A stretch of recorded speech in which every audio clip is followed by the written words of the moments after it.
think I will have to ask you the question, is there a comfort right now to move ahead with the reforms and to manage through a period that will inevitably have a certain amount of bumpiness to it as reforms are put in place?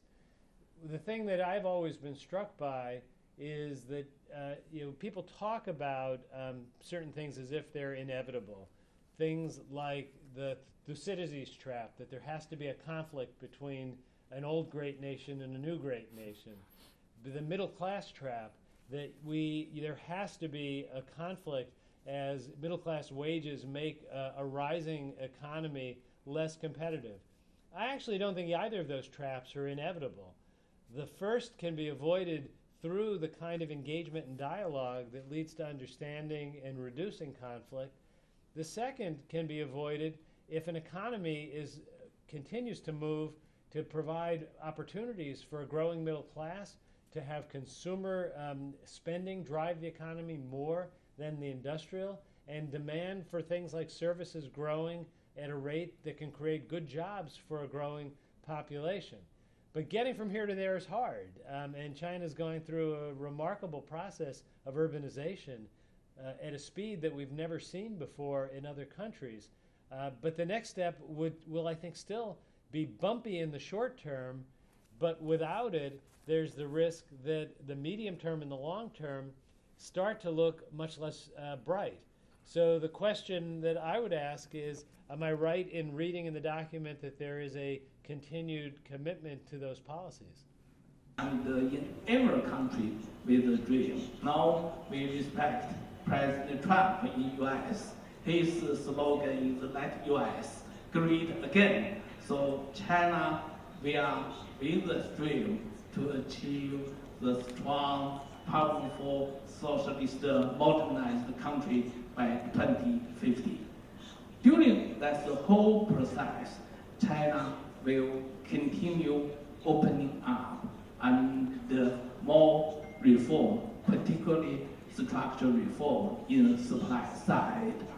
In regarding the opening up, China just announced financial sector reform. In your opening remarks, you mentioned that. I understand you want to see how to realize that, and you always emphasize result-oriented.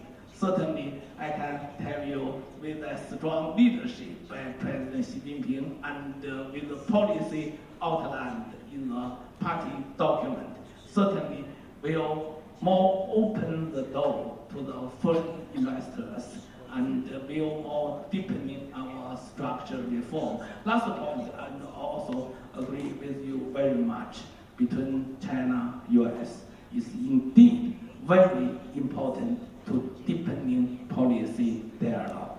Just last week, President Xi Jinping invited President Trump at a state visit. I can say that's visit very success. And President Xi Jinping and President Trump had a very broad policy communication and achieved a lot of economic outcomes. And I believe we will continue our efforts to promote economic relations. And just you many times stress to Chinese counterpart, economic relations between our two countries is anchor for our comprehensive relations. We really wish and we confident that China economic relations not only benefit for two Chinese people and American people, also contribute to the world.